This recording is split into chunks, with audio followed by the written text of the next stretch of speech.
आपल्यापैकी किती जणांनी मला आधी ऐकलंय आणि किती जण पहिल्यांदाच मला ऐकणार आहे? ज्यांनी मला पहिल्यांदा मला ऐकतात त्यांनी जरा हात वर करा. तुम्ही एवढा वेळात वेळ काढून आलात त्याबद्दल खूप खूप धन्यवाद. एक छोटंसं कीर्तन करूया आणि मग आपण चालू करूया.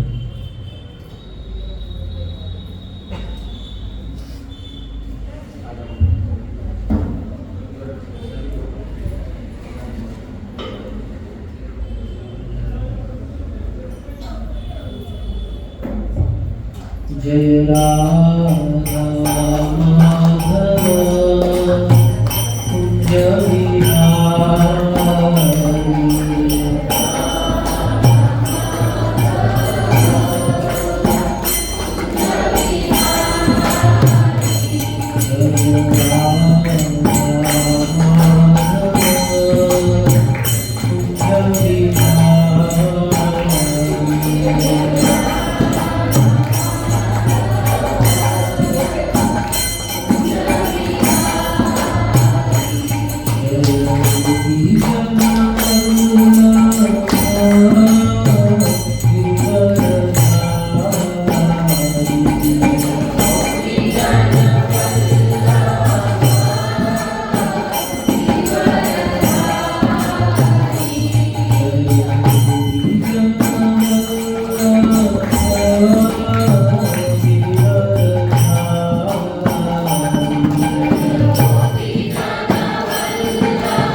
हरे कृष्ण.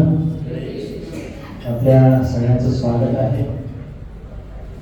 3 दिवसाचा गीता कोर्स केल्यानंतर ॲडव्हान्स सेशन आपण करताय त्यामध्ये, आणि आजच्या आपला जो विषय डी फॉर डाएट, आहारशास्त्राचं आपल्या आध्यात्मिक जीवनातील महत्त्व भगवद्गीतेनुसार आपण टॉपिक बघितलेला असेल, हे सांगण्यासाठी आपल्या व्यासस्थानावर जे उपस्थित आहेत ते श्रीमान संकीर्तन रसप्रभूजी आहे. आपल्या उपस्थितांच्या वतीने मी त्यांचं या ठिकाणी हार्दिक स्वागत करतो आणि त्यांचा परिचय आपल्याला देतो. त्यांचा परिचय खूप मोठा आहे, मी आज आपल्याला थोडक्यात देतो, नंतर तुम्ही नेहमी येत राहिले तर त्यांचा परिचय तुम्हाला आपोआप होईल. ते स्वतः डॉक्टर आहेत. त्यांचं नाव जे आहे डॉक्टर संजीवन देवधर. मुंबईमध्ये MBBS केलं, त्यानंतर MBA त्यांनी मुंबईत केलेलं होतं. इस्कॉनच्या संपर्कात आल्यामुळे आपल्याला वाटलं असेल बरेचसे नवीन लोक होते ज्यावेळेला व्यासस्थानावर भव्य कपड्यावालेच बसतात. कालचे जसे साधू जीवन प्रभूजी होते ते नव्हते आले म्हणून योगायोगाने परत जयंतीलाल प्रभूच होते. त्याच्यामुळे आज पहिल्यांदा भव्य कपडे न घातलेले तुम्हाला दिसले असतील, परंतु आज इस्कॉनमध्ये असे बरेच इंटेलेक्च्युअल हुशार लोक जे आहेत ते ही सेवा देत असतात. प्रभूजींनी देखील MBBS केल्यानंतर त्यांनी दवाखाना न टाकता क्लिनिक आहे त्यांचं, परंतु आयुर्वेदात प्रॅक्टिस करतात. त्यांचं स्वतःचं कंपनी आहे. त्याच्यानंतर कन्सल्टंट आहेत, ते लेखक आहेत. गर्भसंस्कारावर त्यांचा पुस्तक आहे, त्याच्यानंतर त्यांचे लेक्चर्स होतात. त्यांच्या माताजी जे त्या देखील डॉक्टर आहेत. दोघं मिळून आध्यात्मिक दृष्टीने मार्गदर्शन करत असतात. त्यांच्या व्यवसायापेक्षा त्यांचा अध्यात्मावर विश्वास असल्यामुळे, भगवंतांवर विश्वास असल्यामुळे समाजाप्रती चांगलं काम करण्याची त्यांची वृत्ती आहे. ते लेखक आहेत, त्याच्यानंतर मोटिवेशनल स्पीकर आहेत विद्यार्थ्यांना, आणि विविध सेमिनार्समध्ये देखील ते लेक्चर देत असतात. त्यांची बरेच पुस्तकं देखील आहेत. असे हे आमचे इस्कॉनचे एक रत्न आहे, इस्कॉन नाशिकचे. आज आपल्याला एक डॉक्टर आहाराचं महत्त्व सांगणार आहे. आपल्याला आहार कसा घ्यावा हा प्रश्न सगळ्यांना आहे. तुम्ही अध्यात्मात आले नाही आले तरी, त्याच्यामुळे ज्या वेळेला त्रास होतो तेव्हा आपल्याला डॉक्टरकडे जावं लागतं, आणि यांची जर अपॉइंटमेंट घ्यायची असते तर लवकर मिळत नाही आम्हाला सुद्धा. त्याच्यामुळे आज स्पेशल अपॉइंटमेंट घेतली आणि ती फी आपल्याला जाताना जमा करून द्यायची सगळ्यांना. तर मी यांचं स्वागत करतो आपल्या नाशिक रोड इस्कॉन भक्तवृंद आणि आपल्या उपस्थित पाहुण्यांचे. धन्यवाद. हरे कृष्ण. एक दोन गोष्टी घडल्या. जरी मी अध्यात्मामध्ये प्रयत्न करतोय तरी पण मी व्यवसायाकडे दुर्लक्ष करत नाही.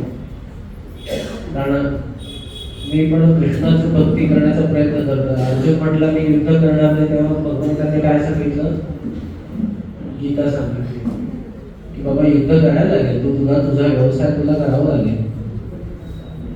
त्यांनी काय सांगितले, 2 सांगितले की नामस्मरण युद्ध, म्हणजे युद्धाला पर्याय नामस्मरण होऊ शकत नाही, नामस्मरणाला पर्याय युद्ध होऊ शकत नाही. तर भगवद्गीतेची शिकवण हीच आहे की तुम्हाला तुमचे व्यावसायिक कर्म, तुम्ही ज्या काही स्थितीमध्ये या समाजामध्ये आहात, कोणी आई असेल, कोणी मुलगी असेल, कोणी भाऊ असेल, कोणी पती असेल, कोणी कोणाचा बॉस असेल, कोणी कोणाचा सेवक असेल, त्यांना तर त्यांची ती कार्य ही कर्तव्य भावनेतनं करायचीच आहेत. पण ती करताना मी ती व्यवस्थित करतोय त्यामुळे मला भगवंतांची गरज नाही असंही चालणार नाही. तर दोन्ही ह्या आपल्या यशस्वी आयुष्याचे किंवा यशस्वी मानवी जीवनाच्या रथाची 2 चाकं आहेत. एक म्हणजे महामनुस्मरण आणि दुसरं म्हणजे युद्धचे. म्हणजे आपली कर्तव्य कर्म पण करत राहायची आहेत आणि भगवंतांचं नामस्मरण पण करत राहायचं. आता यांनी सांगितले की हा ॲडव्हान्स कोर्स आहे आणि ॲडव्हान्स कोर्समध्ये 4 लेक्चर्स असतात. ABCD असे 4 असतात. तर आता डी फॉर डाएट मी घेतो, म्हणजे पहिले ABC झालेत का तुमचे? ओके, खूप चांगलं आहे. म्हणजे आता मला शेवटचं इम्प्रेशन घेऊन जायचं आहे तुम्हाला, थोडंसं जबाबदारी जास्त आहे. तर आता आपल्यापैकी तुम्हाला किती जणांना असं वाटतं की भगवद्गीता तुम्हाला आता समजली, तुम्ही रेग्युलर कोर्स पण केला, आता ऍडव्हान्स कोर्स पण केला, तर किती जणांना असं वाटतं की मला भगवद्गीता समजली म्हणून? मी हा कोर्स 1997 साली केला होता. आता आता किती आहे, आता 2025. मी याच्याबद्दल बोलतो पण अजूनही मला भगवद्गीता पूर्णपणे समजली नाहीये. म्हणजे अनेक वेळा इस्कॉन मधले लोक विचारतात की तुमचं श्रीमद भागवत किती वाचून झालंय, त्याच्यानंतर चैतन्य चरितामृत, भक्ती रसामृत सिंधू, रामायण, महाभारत.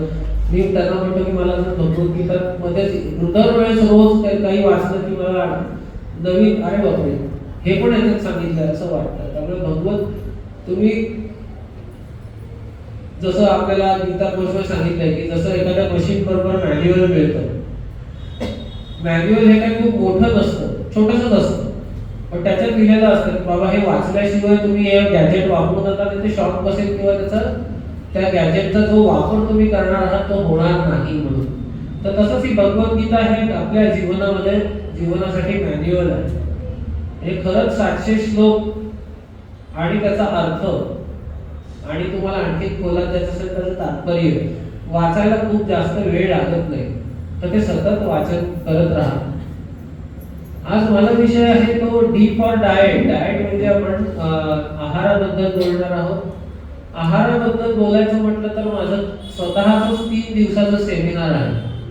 त्याच्यामध्ये आपण काय काय कव्हर करतो, तर काय खावं, काय खाऊ नये, कसं खावं, कधी खावं, कुठल्या भावनेने खावं, नंतर कशात शिजवावं, कुठे स्टोअर करावं, कुठली भांडी वापरावी, कुठली वापरू नये, आणि वेगवेगळ्या वयोगटामध्ये आणि वेगवेगळ्या आजारामध्ये कुठला कुठला आहार घ्यावा. एवढं काही आत्ताच्या सेशनमध्ये शक्य नाहीये कव्हर करणं. पण या सगळ्या जेव्हा हे मी सगळं सांगतो तेव्हा भगवद्गीतेच्या काही श्लोकांचा मी आधार घेतो. त्या श्लोकांचा आधार घेऊन आपण आता आहाराबद्दल चर्चा करूया. आपल्या जीवनामध्ये सुखी होण्यासाठी चांगला आहार असणं फार गरजेचं आहे असं किती जणांना वाटतं?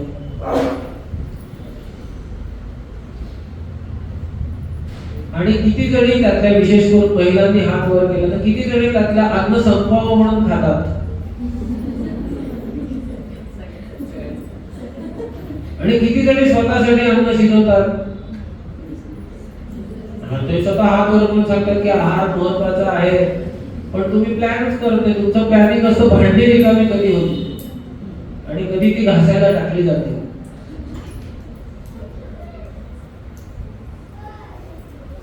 आता प्रभूजींसाठी प्रश्न आहे की किती जण असे आहेत की त्यांची अजूनही आवडती नावडती भाजी आहे आणि किती जण अजून मोठे झाले तरी अन्न पाण्यात टाकतात?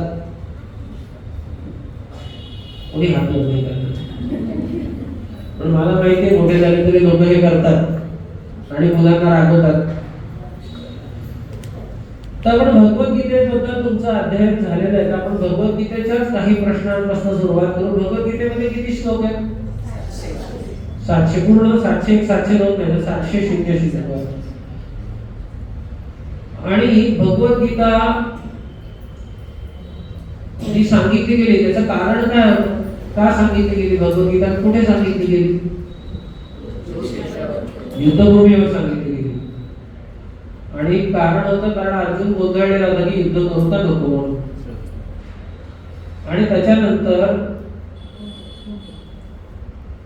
युद्ध संपल्यानंतर किती जण जिवंत राहिले माहितीये तुम्हाला? युद्ध जेव्हा संपलं 5 पांडव, अजून अश्वत्थामा बरोबर, अजून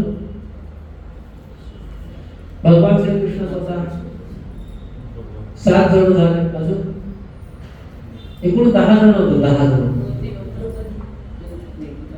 गावले. तर तुम्ही सांगा की त्या काळी कुरुक्षेत्राच्या बाजूला तो खेडेगावातला शेतकरी तो कोण? अरे म्हणजे लढायला आले त्यातले कोण कोण?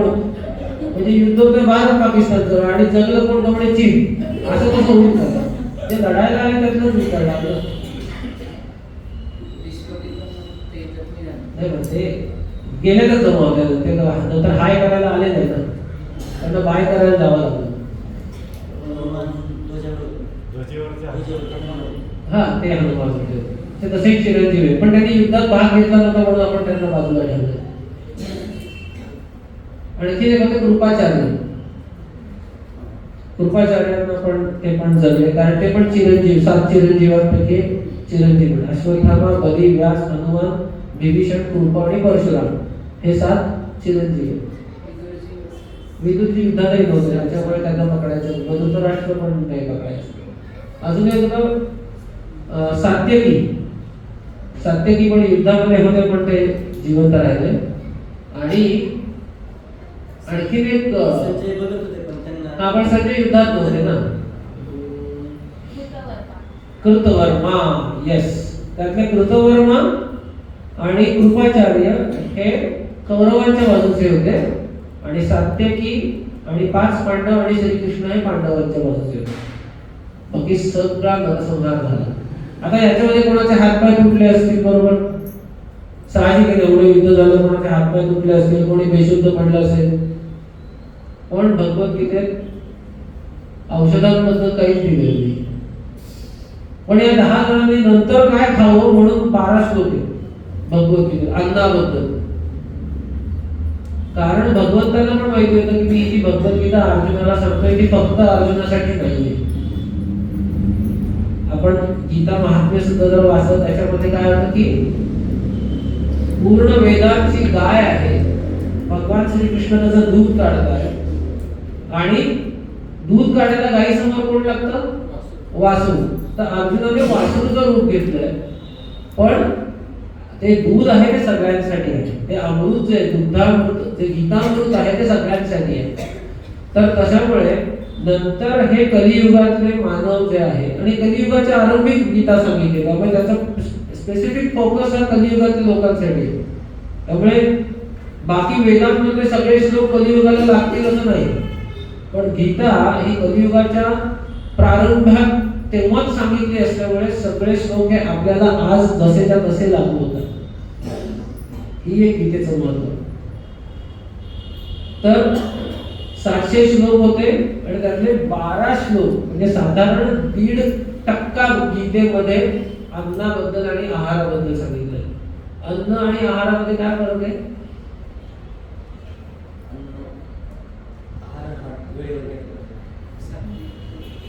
आहार म्हणजे त्याच्यामध्ये सगळं आलं, भेटत कसं खाणार, किंवा खाणार, कुठे खाणार. आणि अन्न म्हणजे जे आपण खातो ते जे पदार्थ आहेत त्याला अन्न म्हणतात. तर आपण काय करूया, काय होतं हे बदलतं का? मला माहितच नव्हतं हे झालेलं. हे असं का दिसतंय मग शेअरिंग?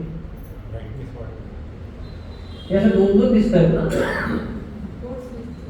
पण हे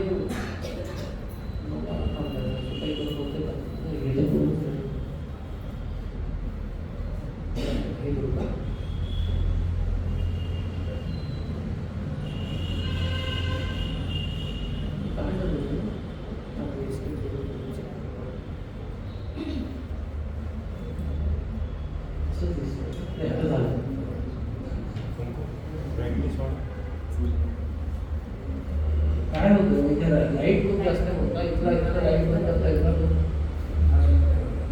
इथला हे दोन्ही बंद झाले तरी चांगला आहे. मी नाही दिसणार.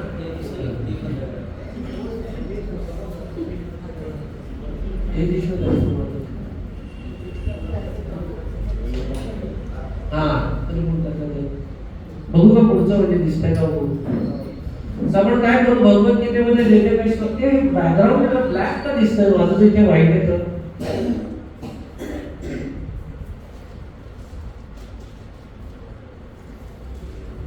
हा किती छान दिसतोय.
दिसतंय का?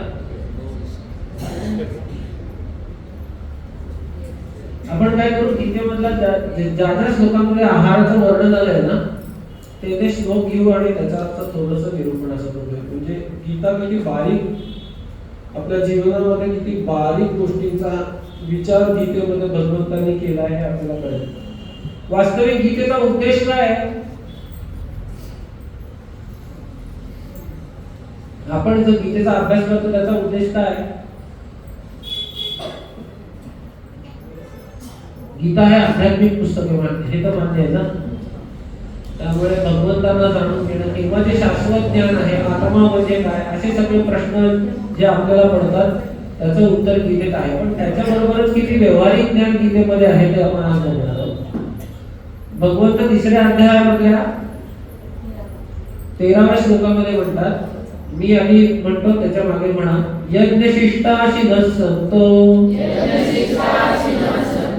उच्यन्ते सर्व किल्विषयी भुज्यते ते त्वगं पापा ये पचन्त्यात्मकारणात्. इथे भगवंत म्हणतात की यज्ञशिष्ट म्हणजे आपण जे कर्तव्य कर्म करतो आहे, जे आपण काही भगवंतांना यज्ञामध्ये अर्पण करतो आहे, त्याचं उच्चिष्ट म्हणजे त्याचा जो प्रसाद म्हणून जे काही आपण ग्रहण करतो त्याचे ते जर आपण ग्रहण केलं अन्न तर आपण पापांपासून मुक्त होतो. म्हणजे स्वतःच्या प्लॅनिंगने स्वतःच्या कष्टाने पैसे कमवून स्वतःसाठी अन्न शिजवतात आणि खातात ते पाप खातात. समजलं?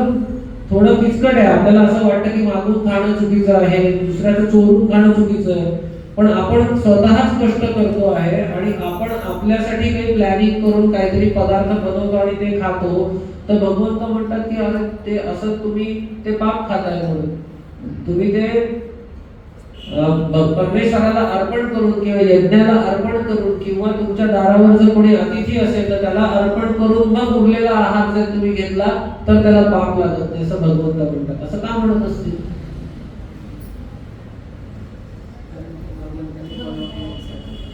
ओके, कारण सगळं अन्न भगवंतांनीच बनवलं तर त्यांना भोग दाखवला पाहिजे, एक दृष्टिकोन. अजून काय असेल? हा,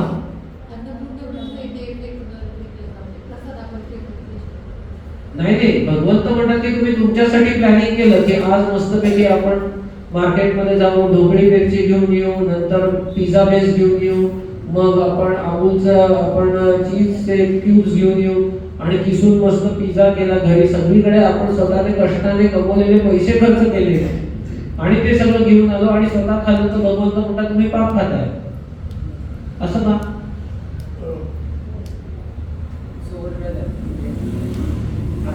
कारण कसं आहे की जे कोणी नॉनव्हेज खातात तर त्यांना तर सरळ सरळ आपण प्राण्याची हत्या करत असतो. ते प्राणी ओरडतात, चित्कारतात, त्यांच्या शरीरामध्ये ते सगळे हॉर्मोन सिक्रेट होतात आणि त्याच्यामुळे पचनाचे त्रास आणि इतर बरेच त्रास नॉनव्हेज खाणाऱ्या लोकांना असतात.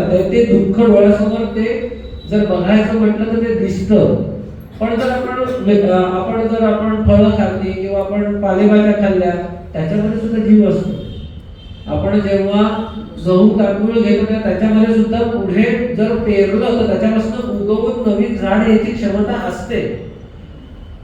म्हणजे आपण जेव्हा एखादा आहार घेतो किंवा एखादा आपण अन्न खातो तेव्हा ते शिजवताना, ते धुताना, ते कापताना काहीतरी पाप होत असतं.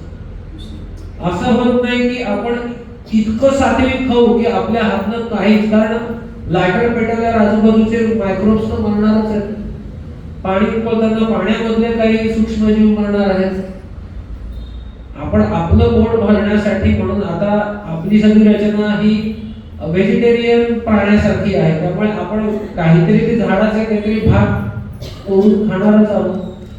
तर हे सगळं जे आपण बनवताना जे काही छोटी छोटी पापं होतात तर ती पापं जेव्हा आपण यज्ञाला हा अन्न अर्पण करतो किंवा भगवंतांना जेव्हा आपण प्रसाद म्हणून अर्पण करतो तेव्हा ती सगळी पापं नाहीशी होतात आणि ते अन्न आपल्या पापांचा नाश करणारं होतं, ज्याला आपण प्रसाद असं म्हणतो. त्यामुळे आपण जेव्हा आपण भगवंतांना अन्न अर्पण करतो आणि त्याच्यासाठी जेव्हा आपण स्वयंपाक करतो, आता भगवंत फक्त असं नाही म्हणत त्या अन्नाच्या बाबतीत, त्याच्याबद्दल आपला कॉन्शियसनेसचाही विचार करतात. जेव्हा आपण आपला कुलधर्म असतो घरामध्ये किंवा सत्यनारायणाचा शिरा आणि त्याच प्रपोर्शन मध्ये केलेला इतर शिरा, याच्यामध्ये चवीत फरक असतो. कारण सत्यनारायणाचा शिरा सकाळी उठलोय, एका हातात चहाचा कप आहे, दुसऱ्या हातात रवा भासण्यासाठी होत नाही.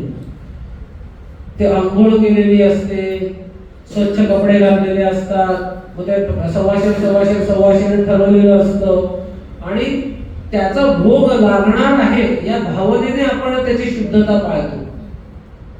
मग भगवंत म्हणतात, जर रोजचाच आहार तुम्ही इतक्या शुद्धतेने बनवून जर खाल्ला तर तुम्हाला पाप लागणार नाही. पाप म्हणजे जे काही दुष्परिणाम अन्नाचे होणार आहेत ते होणार नाही. आजच्या काळामध्ये सगळ्यात जास्त रोगराई कशामुळे पसरते? जगामध्ये सगळ्यात मोठा प्रॉब्लेम काय आहे? कुपोषणाचा. पण हे कुपोषण काय माहिती? आतापर्यंत काय होतं? आतापर्यंत कुपोषणामध्ये असा हडकुळ पोट पुढे आलेलं असं आफ्रिकन बाळ असं चेहरा डोळ्यासमोर यायचं.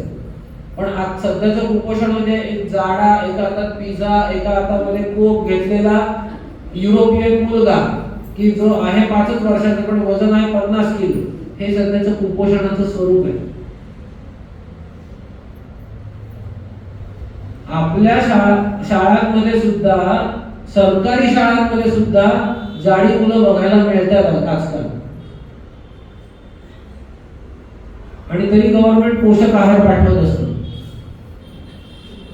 तर हाच प्रॉब्लेम आहे की आपल्याला योग्य तो वेळी योग्य तो आहार कसा घ्यायचा हे आपल्याला शिकवलं जात नाहीये. आपल्याकडे किती जण डाएट फॉलो करतात. डाएट कोणाचं असं ठराविक प्लॅन वगैरे असं की किंवा कमीत कमी ऐकतात त्याच्याबद्दल. कंटिन्युअस नाही पण 2 दिवस तर मजा करतो ना आपण मध्येच. आपल्याकडे डाएट पालन करणं म्हणजे व्यसन सोडण्यासारखं. म्हणजे दर महिन्याच्या पहिल्या तारखेला वजन काट्यात उभं राहणं वाटतं की आपण डाएट प्लॅन चालू करावा. मग तो 3 दिवस होतो किंवा 4 दिवस होतो. मग नंतर कोणाचा तरी बर्थडे येतो किंवा कुठलं तरी फंक्शन येतं आणि मग ते डाएट फॉलो करतो. तर ह्याच्यामध्ये भावना पण आहे, याच्यामध्ये अर्पण करण्याची वृत्ती पण आहे. आपण अन्नाबद्दल आणखी जेव्हा पुढे विचार करू तेव्हा ते दिसणारच आहे आपल्याला. आणि त्याच्यामध्ये सगळ्यात महत्त्वाचं आहे की माझ्या इंद्रिय तृप्तीसाठी मी बनवतोय आणि भगवंतांना तृप्त करण्यासाठी मी बनवतोय. काही फरक आहे का दोन्ही वृत्तींमध्ये? त्यानेच त्या अन्नावरचा संस्कार बदलतो. आणि मग जेव्हा आपण भगवंतांना एखादा पदार्थ अर्पण करून मग खाणार असतो, मग त्याच्यामध्ये जे नियम असतात ते आपल्याला पालन पण करायला लागतं. जसं आम्ही नेहमी इस्कॉनच्या लोकांना म्हटलं जातं की काय तुम्ही कांदा लसूण खात नाही, कसं काय होईल तुमचं म्हणून. आता आम्ही रोजच ते भगवंतांना अर्पण केलेलं सकाळ संध्याकाळ प्लेट्स खातो. आता तुम्ही कुठे असं पाहिलं आहे? आता गजानन महाराज वगैरे सोडा म्हणजे जे, पण बाकी कुठल्या गणपतीचं समजा आपण 1.5 दिवसाचा 5 दिवसाचा गणपतीच्या गणपतीला आपण ताट अर्पण करतो, त्याच्यात कांदा लसूण असतो का? किंवा आपला कुलधर्म असतो किंवा आता हे असतात किंवा गौरी जेवायला येतात असतं का? त्यामुळे आम्ही रोजच सकाळ संध्याकाळ जे खाऊ ते भगवंताला अर्पण करून खाऊ. असं असल्यामुळे जर भगवंतांनी सांगितलं असतं गीतेमध्ये की कांदा लसूण मला फार आवडतं तर आम्ही ते पण खाल्लं असतं. पण ते म्हटलेच नाही आणि त्यामुळे त्यांनी अन्न मांस म्हटलं नाही, त्यामुळे आम्ही ते खात नाही. तर मुळात आमचा उद्देश आहे की तुम्ही अनेक वेळा विचार, तुम्ही प्युअर व्हेज आहात किंवा तुम्ही व्हेजिटेरियन आहात, नॉन व्हेजिटेरियन आहात. आता नवीन वेगन म्हणून कन्सेप्ट आहे की ते दूध पण पित नाही, दूध नाही, मध नाही, म्हणजे प्राण्याचा स्पर्श न झाला नाही पाहिजे त्याच्या अन्नाला, असं त्यांना अन्न खायचं असतं. हे सगळे फॅट सगळे पश्चिमेकडचे. तर आम्ही सांगतो की आम्ही व्हेजिटेरियन नाही, आम्ही नॉन व्हेजिटेरियन नाही, आम्ही प्रसादेटेरियन. भगवंत जे खातात ते आम्ही खातो. पण कधी कधी ना भक्ती झाल्यानंतर कधी कधी तरी आपलं जे मनातल्या इच्छा येतातच, त्यामुळे कधी कधी आपल्याला साक्षात्कार होतो की भगवंताचा पिझ्झा खायचा. तर ते चुकीचं आहे का, ते पण पुढे होऊ.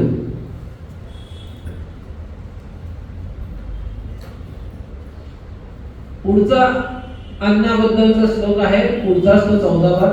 अन्नात् भवति भूतानि पर्जन्यात् अन्नसंभवः यज्ञात् भवति पर्जन्यो यज्ञकर्म समुद्भवः. आता याच्यामध्ये ना दोन गोष्टी आहेत. याच्यामध्ये यज्ञ आणि अन्नाला कनेक्ट करताना लागोपाठ दोन श्लोक आले. तर ह्याच्यावरून आपण काय शिकलं पाहिजे की जेव्हा आपण अन्न शिजवतो, जेव्हा आपण अन्नाशी संपर्कात येतो, जेव्हा आपण अन्न खातो, तेव्हा यज्ञामध्ये जे सिरियसनेस किंवा जे गांभीर्य असतं ते आपल्याकडे असलं पाहिजे. जसं मी म्हटलं की आपण एखाद वेळेस दुसरं काही काम करत असतो, उदाहरणार्थ आपण टीव्हीवरची सिरियल बघतोय, मध्येच मोबाईल फोन आला, मोबाईल मध्ये पाहिलं, पुन्हा सिरियल बघायला, क्रिकेटची मॅच चालू आहे समजा, तर असं होऊ शकतं. किंवा एका साईडला पेपर वाचणं चालू आहे आणि दुसऱ्या साईडला गप्पा मारणं चालू आहे, असं होऊ शकतं. पण यज्ञाच्या बाबतीत असं होऊ शकतं का की यज्ञ चालू आहे ते स्वाहा स्वाहा म्हणतात, आपण आपलं तर शतचंडी नवचंडी किंवा गणेश याग वगैरे असं चालू आहे आणि तिथे आपण मध्येच फोन आला नाही थांबा, म्हणजे एखाद्या ब्राह्मणाने फोन उचलला तरी आपल्याला राग येतो की अरे तुला पैसे देऊन आणले भाऊ, तू कसे पुढचे फिक्स करतोय की आलंच आलं, एवढं झालं की आलोच, ते नंतर करणं असिस्टंटला दे फोन. तर जेवढं गांभीर्य आपण यज्ञाच्या बाबतीत करतो ना, तेवढं गांभीर्य आपण हाताने केलं पाहिजे. आणि ते का, ते सुद्धा आपण 15व्या अध्यायाच्या 14व्या श्लोकामध्ये बघणार आहोत. तर आपण अन्न ग्रहण करताना एवढे सिरियस आहोत का? कारण आयुर्वेदामध्ये असं सांगितलेलं आहे की जर तुम्ही अन्न हे औषध म्हणून खाल तर तुम्हाला औषध अन्नासारखं खावं लागणार नाही. आज जर तुम्ही पाहिलं, साधारण 60-70 ओलांडलेल्या लोकांच्या 10 गोळ्या किंवा त्यांना हॉस्पिटलच्या साधारण 6 महिन्यात एकदा वारी, हे ठरलेलं आहे. म्हणजे 10-12 गोळ्या पहिली कशाची, तर रक्त पातळ करण्याची. मग रक्त पातळ झालं नाही, ही आधी डायबिटीसची, ही बीपीची. मग डायबिटीस आणि बीपी झाल्यामुळे काय होतं, त्याने काय होतं की कोलेस्ट्रॉल वाढू शकतो, म्हणजे कोलेस्ट्रॉलची गोळी खाल्ली की काय होतं तर रक्त घट्ट व्हायला लागतं, म्हणजे रक्त पातळ व्हायची. रक्त पातळ व्हायची गोळी खाल्ल्यानंतर मग काय होतं, ऍसिडिटी होऊ शकते, म्हणून अँटासिड. मग अँटासिड खाल्ल्यानंतर पचत नाही, म्हणून एन्झाईमच्या गोळ्या, मग मल्टीव्हिटॅमिन. असं करत तो असा एक वाडगाभर असतो आणि इकडे पाणी असतं, ते एकदा खायचं, पाणी प्यायचं आणि मग सगळं मग बाकीचं जेवायचं. तर का, तर भगवंत काय सांगतात की तुम्ही सिरियसली, जसं यज्ञ करताना कसं फोकस असतं, तसं स्वयंपाक करताना मग तिथे सिरियस नाही चालू पाहिजे. किंवा इथे मोबाईल असा ठेवलाय आणि इकडे कुकिंग चाललंय, असं नाही करायचं. किंवा खाताना सुद्धा फोन चालू आहे. तुम्हाला माहिती की मुंबईच्या लोकांची आयुर्मर्यादा एकूण भारताच्या आयुर्मर्यादेपेक्षा 10 वर्षांनी कमी आहे. की ज्या मुंबईमध्ये, म्हणजे समजा जर ॲव्हरेज भारतीय माणसाचं वय जर 65 वर्ष असेल, तर मुंबईमध्ये जो पूर्ण लहानाचा मोठा झालाय त्याचं वय 55 वर्षाचं आहे. कारण का, त्यांना कौतुक आहे की आम्ही पावगड्यावर जगतो म्हणून.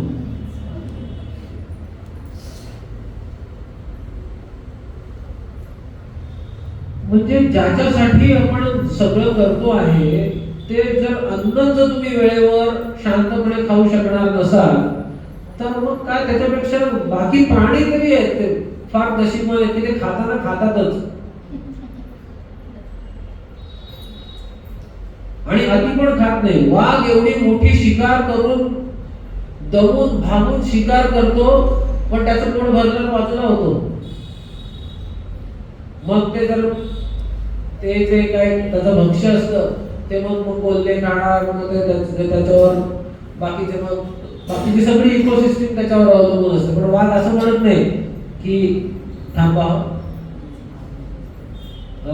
अजून थोडं खाऊनच घेतो, परत कुठे हा पदार्थ खायला मिळणार, परत मागला जाईल नाही माहिती. एक असाच एक प्रयोग केला की जगामध्ये कुठला एक प्राणी नसेल तर बाकीचे सुखी समाधानी राहतील. याचं उत्तर माहितीये? माणूस नको तर बाकी सगळे समाधानी राहतील. हे कशावर? एक पोतं ठेवलेलं असतं ज्वारीचं, चिमणी येते 2 दाणे खाऊन जाते, मग कबूतर येतं ते 10 दाणे खातं, कोंबडी येते 10-12 दाणे खाते, मग तिकडनं माकड येतं ते 2-4 बचके घेऊन खातं, 2-4 हातात तेवढं ते खातं आणि थोडंसं इकडे साठवून घेऊन जातं. मग माणूस येतो, मग त्याच्यापुढे बाकी कोणाला उरतच नाही. आणि माणूस म्हणतो पोतच खांद्यावर घेऊन जातो. तर आहाराच्या बाबतीमध्ये आपण ही खूप कॉशियसली बघायला पाहिजे की आपलं सगळं जीवन ह्याच्यावर अवलंबून असल्यामुळे यज्ञासारखं कॉन्सन्ट्रेशन आहाराच्या वेळेस पाहिजे. म्हणून लहानपणी सांगितलं 32 वेळा प्रत्येक घास चावून खा. का तर तेवढं लक्ष गेलं पाहिजे की तिथे चावतात. आता अनेक वेळा गिळलंच जातं, चावलंच जात नाही, मग ते पचतच नाही. पुढे किती कसा आहार घ्यायचा त्याच्याबद्दल भगवंत 6व्या अध्याय काय आहे तर ध्यान योग. तर ध्यान करण्यासाठी कुठली स्थिती प्राप्त व्हायला पाहिजे, त्याच्यासाठी काय करायचं त्याच्यावर भगवंत सांगताना आहाराबद्दल सांगतात. भगवंत म्हणतात युक्ताहार विहारस्य युक्तचेष्टस्य कर्मसु युक्तस्वप्नावबोधस्य योगो भवति दुःखः. ज्याचे खाण्यामध्ये, इतर कृती करण्यामध्ये आणि झोपण्यामध्ये म्हणजे इथे सगळ्या हॅबिट्स आहेत, तर त्या हॅबिट्स मध्ये जर रेग्युलेशन असेल, ते युक्त म्हणजे काय, अति पण नाही आणि कमी पण नाही. तर तो जो आहाराच्या बाबतीमध्ये, विहाराच्या बाबतीमध्ये, झोपण्याच्या बाबतीमध्ये हा जर नियम जर कोणी पाळतील तर ते काय होतील, तर त्यांना त्यांच्या आयुष्यातल्या दुःखाची कारणं कळायला लागतील.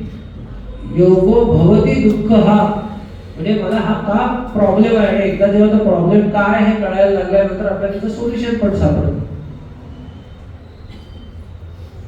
तर युक्त आहार विहार म्हणजे काय? लहान मुलं असतात का, कारल्याची भाजी, शेपूची भाजी, पालेभाजी असं म्हटलं की त्यांचं पोट अर्ध्या किंवा चतकर पोळीत भरतं. हे फक्त लहान मुलांचं बाबा ते कोणी बोलत नाही उलटून म्हणून त्यांची नावं घेतो, मोठीही तशीच म्हणतो. आणि तेच पावभाजी, पिझ्झा, बटाटे वडा, मिसळ असं असलं की मग 5-5, 6-6 पाव कसे जातात कळत. म्हणजे अनेक वेळा असं म्हणतात की जगामध्ये 2 प्रकारची माणसं आहेत. एक जगण्यासाठी खातात आणि दुसरी खाण्यासाठी जगतात. मग खाण्यासाठी जगायचंय आपल्याला तर जगण्यासाठी खायचंय हे आपल्याला ठरवावं लागेल. भगवंत म्हणतात की तुम्ही जर खाण्यासाठी जगणार असाल तर तुम्हाला त्याच्यापासून समस्या येऊ शकतात, पण तुम्ही जर जगण्यासाठी खाणार असाल तर मात्र तुम्ही निरोगी राहू शकता. जगण्यासाठी खाणं म्हणजे काय, आता आपली कोणाची अशी परिस्थिती आहे, आता आपल्याला अति खायची सवय कशामुळे लागली आहे माहिती का? कारण मध्ये दुष्काळ खूपदा पडला होता. ब्रिटिशांच्या काळामध्ये आपल्याला पुढचं जेवायला मिळेल की नाही हे माहित नव्हतं. त्याच्यामुळे आपल्या शरीरावर जेनेटिक संस्कार आहे की मिळते तेवढं खाऊन घ्यावं. आणि कधी कधी बफेला गेल्यानंतर तर आपल्याला प्लेट मध्ये वाढून घेताना हे पण कळत नाही की मी एवढं खाणार आहे की नाही. ती प्लेट एवढा डोंगर करतात, अर्धा टाकून देण्यात जातं. इथं फारच वाईट आहे. परिस्थिती. तर आपल्यावर आणि आपल्या आई वडिलांवर आपल्याला एवढा विश्वास असला पाहिजे की मला संध्याकाळचं जेवायला मिळणार आहे. आतापैकी आता इतके आपण इथे जण बसलोय, कोणाचे हातावर पोट नाही. हातावर पोट असणे म्हणजे माहिती ना काय की डेली वेजेसवर जे लोक असतात की बाबा सकाळी कामाला गेले तेव्हा कालची शिळी भाकरी किंवा कोकणामध्ये असेल तर तेव्हा काय असायचं की भरपूर पाणी टाकून भात शिजवायचे. सकाळी कामाला जाताना ते वरचं पाणी पिऊन घ्यायचं आणि तो जो उरलेला खाली शिजलेला भात असतो चिकट झालेला तो डब्यातनं घेऊन जायचा आणि तेच दुपारचं जेवण. मग संध्याकाळी जर तुम्हाला त्या दिवशी काही मिळालं काम आणि ते वेजेस मिळाले, तुम्हाला तो पगार मिळाला दिवसभरला की मग ते आल्यावर मग स्वयंपाक व्हायचा आणि खायचं. असं कोणाची स्थिती आहे का? पण अजूनही आपल्या आतल्या जेनेटिक किंवा आपल्या मेंदूला हे कळतच नाहीये की आपल्याकडे पुढचे 3 महिने आपण पगार नाही झाला आपला तरी सुद्धा खायला भरपूर आहे. आणि जेव्हा मनात इतकं आता अशी परिस्थिती नाहीये की गुलाबजाम दिसलाय खाऊन घ्या परत कधी वेळ माहित नाही किंवा गाजर हलवा दिसलाय खाऊन घ्या परत कधी काय नाही. तुम्ही 3 दुकानं क्रॉस केला, एक स्वीट मार्ट असेल त्याच्यात सगळं असं भरलेलं असतं, तरी तो समोर आला की खावासा वाटतो. आणि नेमकं एक चुकीचं आहे, काही गोष्टी आहेत त्या डॉक्टरांनी खूप चांगल्या शिकवून ठेवल्या. ते म्हणजे खाण्याची जी ब्रिटिशांची पद्धत आहे अतिशय चुकीची आहे. तुम्ही सांगा बरं की सगळं पोट भरलंय आणि खूप छान पापड आहे, पापड तुम्हाला आवडलाय, तुम्ही नंतर खाल्ला तो पापड, पोट भरले. पण ते जर आंबावडी असेल किंवा गुलाबजाम असेल किंवा श्रीखंड असेल तर एखादं किंवा आईस्क्रीम असेल नंतर सगळ्यात वाईट, गोडासाठी तेवढी जागा असतेच असं म्हणून आणखी खाल्लं जातं. इतकं की घशात बोट घालून काढताय की काय खाल्लंय इतकं खातात लोक. तर युक्त आहार म्हणजे काय? आयुर्वेदाने सांगितलेलं आहे की जर पोटाचे 4 भाग केले, साधारण पोटाची कॅपॅसिटी जर असेल तर आपली साधारण 1 लिटर असते. 1 लिटर पोटाचे 4 भाग केले तर अर्धा भाग आहे तो सॉलिड फूड दे खायचा. नंतर जो पाव भाग आहे त्याच्यामध्ये तो लिक्विड असायला पाहिजे आणि पाव भाग रिकामा असायला पाहिजे. एखादी वस्तू जर आपल्याला मिक्स करायची, घुसाळायची, समजा एखादा आपल्याला 2-3 पीठं एकत्र करायचे, आपण काय करतो एका प्लास्टिकच्या पिशवीमध्ये ती पीठं घालतो पण वरती हवा नाही ठेवली अशी सगळी पिशवी गच्च धरली अशी हलवली तर मिक्स होईल का? पण तेच जर तुम्ही त्याच्यात थोडी हवा भरली, फुगा केला आणि मग ती पिशवी हलवली तर मिक्स होईल. आपल्या पोटाचं हेच कार्य आहे की सगळं घुसळून एकत्र नीट व्हावं मग ते पचेल. तर आपण ती जागाच ठेवली नाही, इतकं तिथं ते घशापर्यंत आलंय मग तो माणूस असा चालतो. तुम्ही पाहिलं असेल लोकांना कधी न खायला मिळालेली, कधी कधी आपली अशी स्थिती होते खूप आवडीचं असेल तर, म्हणजे खायच्या आधी काय खाऊ काय नको खाऊ आणि खाऊन झाल्यावर का खाल्लं अशी परिस्थिती.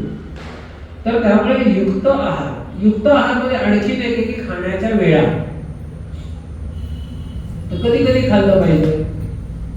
खायची सगळ्यात चांगली वेळ कुठली आहे? बरं आता मला तुम्ही सांगा, हात वर जेणेकरून ते हात वर करून सांगायचं की किती जण भूक लागली म्हणून खातात. किती दिवसात तुम्ही म्हणजे भूक जाणवली मला की आता जर मी नाही खाल्लं तर मला गरगर येते किंवा आता मला खायची खूपच, आता काही आलं मग तेव्हा मी हा विचार नाही करणार की वरण भातच का खातोय म्हणून का सुकी भाकरीच का खातोय म्हणून, कारण भूक लागली. अशी भूक कधी लागली होती आपल्याला? आपण वेळ झाली की खाणारी लोक. वेळ आता लंच ब्रेक म्हणून खातोय. आता संध्याकाळ झाली घरी आले तोंडात टाकायला काहीतरी हवं, भूक लागली नाही पण ते सवय झाली आता म्हणजे आपल्याला खायचे. तर असं सांगितलेलं आहे की आपलं जो जठराग्नी आहे तो साधारण सूर्याच्या याच्यानुसार काम करतो. अग्नी जे तत्व आहे जे पचवतं तर त्याचा आणि सूर्याचा संबंध आहे. असा कुठला प्राणी येतो तो दिवसा पण खातो रात्री पण खातो? माणूस सोडून दिवे लावून खातो. एक तर रात्री खाणारे प्राणी ते दिवसा खात नाही, ते दिवसा अक्षरशः झोपा काढतात, ते दिसत पण नाहीत आपल्याला. हा भूत नाही, आता उंदीर आहे, झुरळ आहे, ती तुम्हाला झुरळ अशी बाहेर फिरतात नाही दिसणार, ते तुम्ही डबा उचलला डब्याच्या खाली साफसफाई नसेल म्हणून दिसतील, पण ती कधी झोपायचीच जागा असते, ते रात्रीच बाहेर पडतात. त्याला नॉक्टर्नल ॲनिमल्स म्हणतात किंवा निशाचर म्हणतात, वटवाघळ. पण ते दिवसा खाताना नाही दिसणार. आणि गाई, बैल, चिमण्या हे रात्री खाताना नाही दिसणार. सदा सर्व काळ खायला तयार एकच प्राणी म्हणजे माणूस. त्यामुळे माणसाचीच हॉस्पिटल्स जास्त आहेत. आणि लोकांची अशी संकल्पना आहे की आपल्या शहरात हॉस्पिटल जास्त म्हणजे आपल्या शहराचं आरोग्य चांगलं. उलट ज्या शहराचं आरोग्य चांगलं तिथे डॉक्टर्स डोक्याला हात लावून बसले पाहिजे ना, की अरे कोणी आजारीच पडत नाही. तर खायच्या वेळा पण पाळता आल्या पाहिजे. आता खूप जण व्यवस्थित अभ्यास केल्यानंतर आता असं लक्षात आलेलं आहे की साधारण आपल्या पोटाला 14 तासाची गॅप कमीत कमी लागते दोन खाण्याच्या मध्ये. म्हणजे समजा आपण एक 24 तास सायकल पाहिलं तर त्या 24 तासामध्ये 14 तास असे गेले पाहिजे की त्याच्यामध्ये तुमच्या तोंडात काहीही गेलेलं नाही पाणी सोडून. मग उरतात 10 तास. 24 तासामधून 14 तास गेले, मग उरतात 10 तास. मग या 10 तासामध्ये तुम्ही 2 वेळा जेवू शकता किंवा 3 वेळा जेवू शकता किंवा 4 वेळा जेवू शकता तुमच्या प्रकृतीनुसार. आणि तुम्ही एका वेळेस किती खाताय त्याच्यानुसार.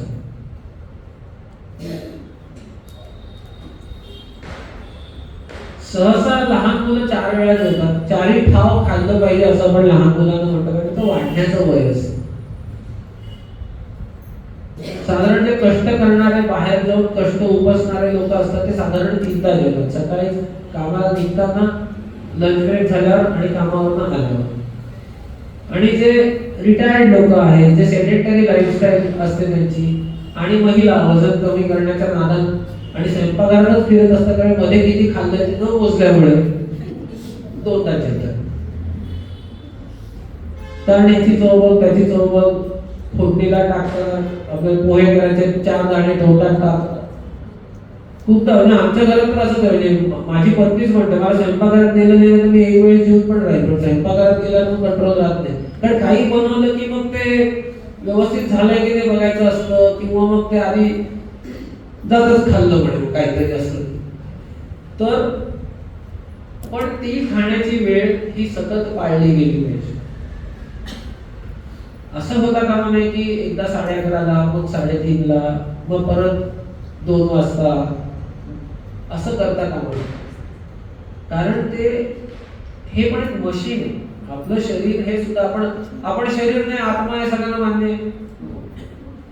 म्हणजे हे जे आपल्याला मिळालेलं शरीर आहे जे ते आपल्याला वापरण्यासाठी मिळालेलं आहे.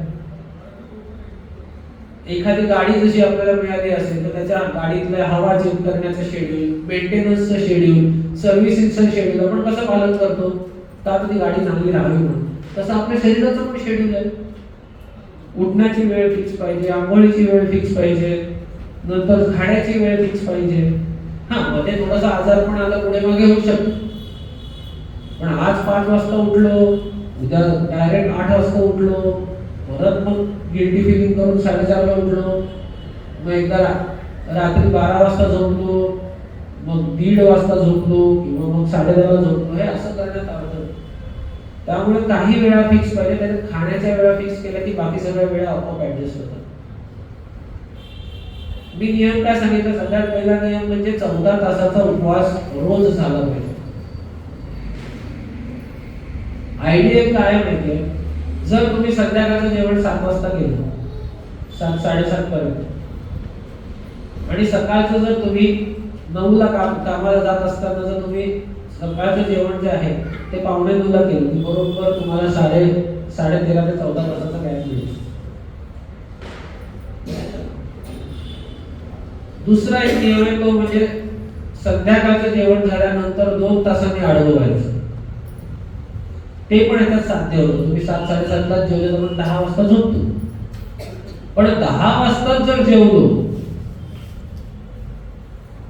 तुम्ही वाजवणार ना, तुम्ही ऍडव्हान्स कोर्स घेतला. तर हे आपण बघायला पाहिजे. तर हे सगळे नियम का करायचे? तर 15व्या अध्यायातला 14वा श्लोक हा आपण 2दा किंवा 3दा म्हणणार आहे. अहम वैश्वानरो भूत्वा प्राणिनां देहमाश्रितः प्राणापान समायुक्ता पचाम्यन्नं चतुर्विधम्. अहम वैश्वानरो भूत्वा प्राणिनां देहमाश्रितः प्राणापान समायुक्तः पचाम्यन्नं चतुर्विधम्. काय एवढे सगळे नियम पाळायचे? कारण भगवंत स्वतः म्हणताय की मी वैश्वानर नावाचा अग्नी बनून तुमच्या सगळ्यांच्या जठरामध्ये स्थित आहे. कोण? भगवंत स्थित आहे. आणि ते काय करतात? तर प्राण, अपान, समान हे सगळे जे वायू आहे, या वायूंच्या संगतीने तुम्ही जे काही खाता आहात 4 प्रकारचे अन्न ते मी पचवतो. कोण म्हणतं की कोणी सांगू शकेल हात वर करून की मी माझं खाल्लेलं अन्न पचवतो? आहे आपला कंट्रोल अन्नावर?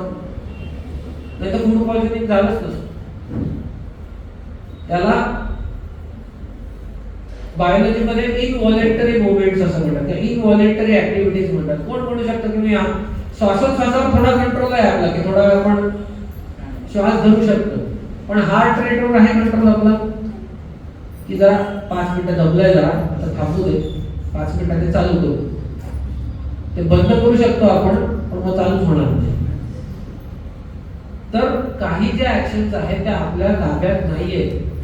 तर त्यातली एक ऍक्शन आहे की म्हणजे अन्नाचं पचन करणे. तर भगवंत म्हणतात की मी साक्षात वैश्वानर नावाचा अग्नी म्हणून तुम्ही जे खाता ते अन्न पचवतो. आता जर आपण ह्या श्लोकामध्ये भगवंत सिरियसली ते सांगता आहेत आणि आपण ते तसं जर स्वीकारतो आहे, तर मग आपण ज्या गोष्टी आता खातो त्या खाणे योग्य आहे का? ते आपण साक्षात भगवंताच्या समोर तुम्ही खा म्हणून ठेवणार आहात का? जर ते नाही ठेवणार तर मग आपल्या पोटात गेलं नाही पाहिजे. कारण तो एक प्रकारचा भगवंतांना भोगच आहे. आणि म्हणून भगवंत म्हणतात की हे सगळे नियम पालन करा. जे तुम्ही डीटी वर्शिप साठी जे पालन करता आहात तेच नियम तुम्ही आहारासाठी पालन केले पाहिजे. मग घरामध्ये आंघोळ करून स्वच्छ स्वयंपाकघरामध्ये प्रेमाने बनवलेला जो स्वयंपाक असेल, तो स्वयंपाक जर रोज आपण सकाळ संध्याकाळ खाल्ला तर कोण आजारी पडेल सांगा?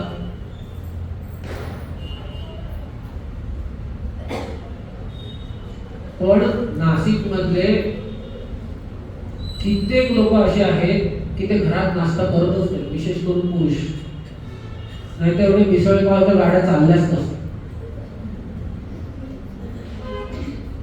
मी तर लोकांचे वाद ऐकले की साताऱ्याची मिसळ चांगली, कोल्हापूरची चांगली का नाशिक? मी त्यांना विचारला तुम्ही मिसळ खायला तिथपर्यंत जाता? हो म्हणे. म्हटलं बरं, खाण्यासाठी जगतात. आणि मिसळ चांगली असायचा क्रायटेरिया माहिती तुम्हाला सगळ्यांना काय असतं? दुसऱ्या दिवशी सकाळी आठवली पाहिजे की मिसळ खाल्ली आहे काल, इतकी तिखट पाहिजे तर ती चांगली मिसळ. तर आपण जे काय खातो आहे ते साक्षात भगवंतांना अर्पण करतो आहे ह्याची जर जाणीव आपल्याला असेल तर मग आपण ते आहार जे अन्न आहे ते शुद्ध आणि सात्विक ताजं असं खाऊ.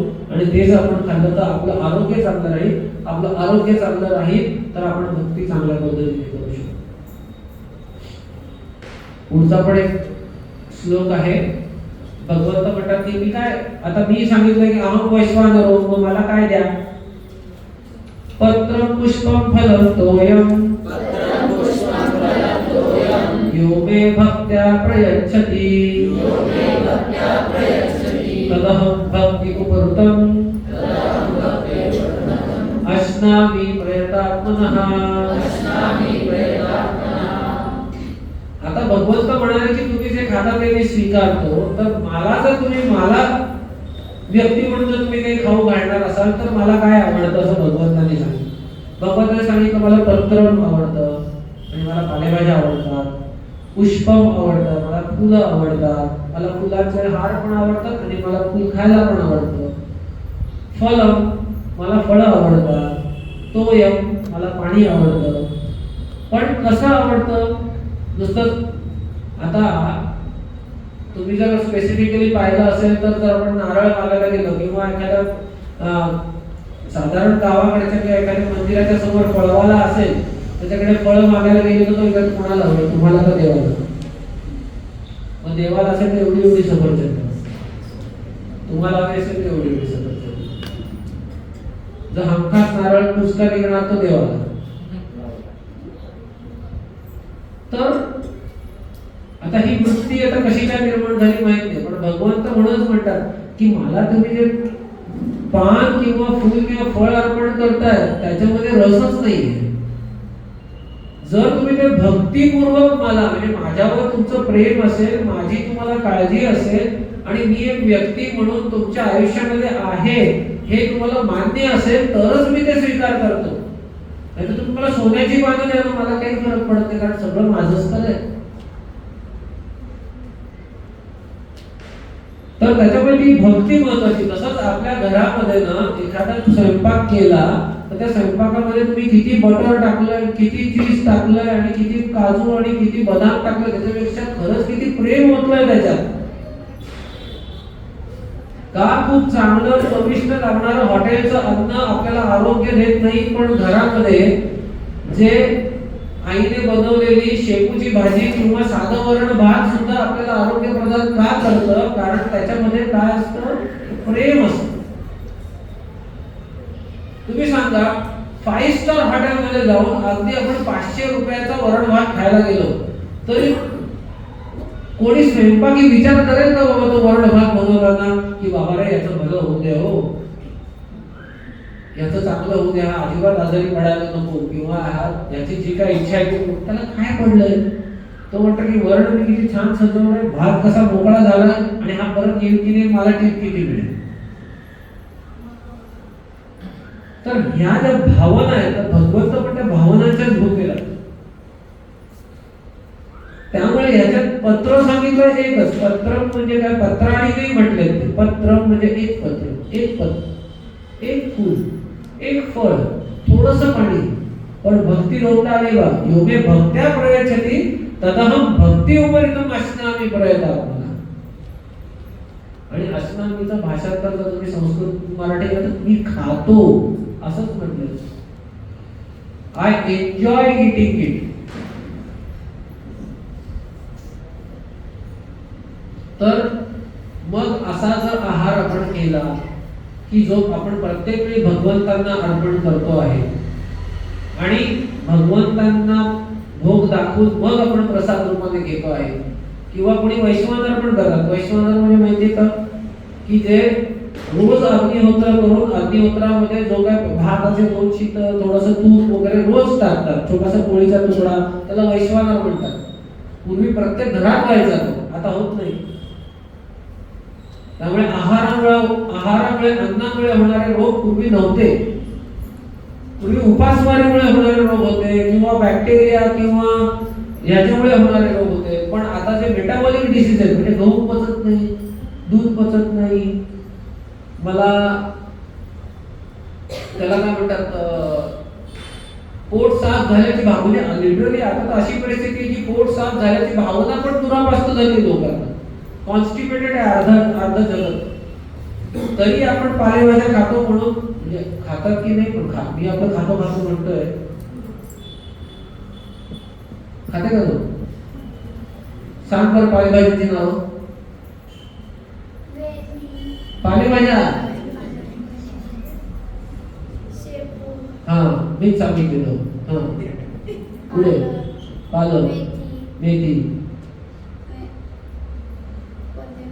कोथिंबीरची भाजी खाली का तुम्ही?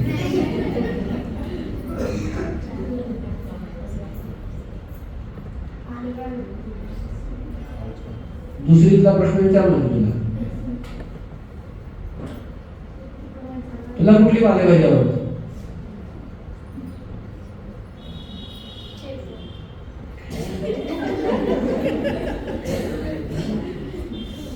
नंतर ढेकर छान येतो ना. भारताला पालेभाज्यांचा देश म्हणून समजलं जातं.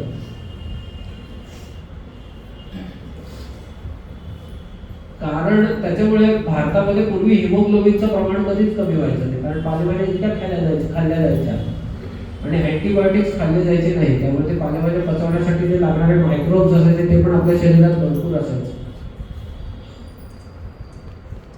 फोलिक ऍसिडच्या गोळ्या प्रेग्नन्सी मध्ये खायला कोणाला लागायच्या की ज्यांचं पूर्ण आहार नॉन व्हेजिटेरियन आहे. त्यामुळे फोलिक ऍसिड खाण्याची स्टाईल ही युरोपात चालू झाली आणि आता ते सगळीकडे खायला लागलं म्हणून आपल्याकडचे लोक खायला लागले. आणि फोलिक ऍसिड मतलब फोलिएज म्हणजेच ग्रीन लिफी व्हेजिटेबल्स जे आपण खूप खातो. तर सहसा असा प्लॅन असला पाहिजे आठवड्यामध्ये कमीत कमी 4 जेवणांमध्ये पालेभाज्या गेल्या पाहिजे. फक्त पावसाळ्याचा पहिला महिना सोडला तर, कारण पावसाळ्याच्या पहिल्या महिन्यात काय होतं की सगळं पोल्युशन पावसाने खाली येतं, जमीन आणि तेव्हा ज्या पालेभाज्या उगतात त्याच्यामध्ये जे सगळे हेवी मेटल्स टॉक्सिसिटी वगैरे असते ती सगळ्यात जास्त असते. म्हणून आपल्या धर्मग्रंथात लिहून ठेवलं की चातुर्मासाच्या पहिल्या महिन्यामध्ये पालेभाज्या खायच्या. म्हणजे किती सायंटिफिक आहे बघा. आपल्या असं काही असतं का कुठला चातुर्मास काय असं नाहीये. एकादशीला उपवास काय करायचा तेव्हा आपली पचनशक्ती कमी असते पण तेव्हा आध्यात्मिक प्रगती खूप चांगली होऊ शकते. आणि मी म्हटलं की 14 तास दिवसाच्या 24 तासात 14 तासाची विश्रांती आणि वर्षभरामध्ये 30 दिवसाची विश्रांती असेल तर कोणीही कॅन्सरने मरू शकत नाही. या रिसर्चसाठी जपानच्या 3 सायंटिस्टला 2023 चा नोबेल पारितोषिक आहे की तुम्ही वर्षातल्या 365 दिवसांपैकी 10% टाइम्स तुम्ही जर उपवास केला म्हणजे 30 दिवस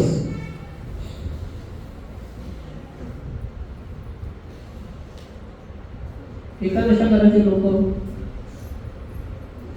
एकादशा झाल्याने किती दिवस झाले? 24. पूर्वीच्या सगळ्या एकादशा निर्जल किंवा फक्त लिक्विड घेऊन असायच्या की जे आजही शक्य आहे.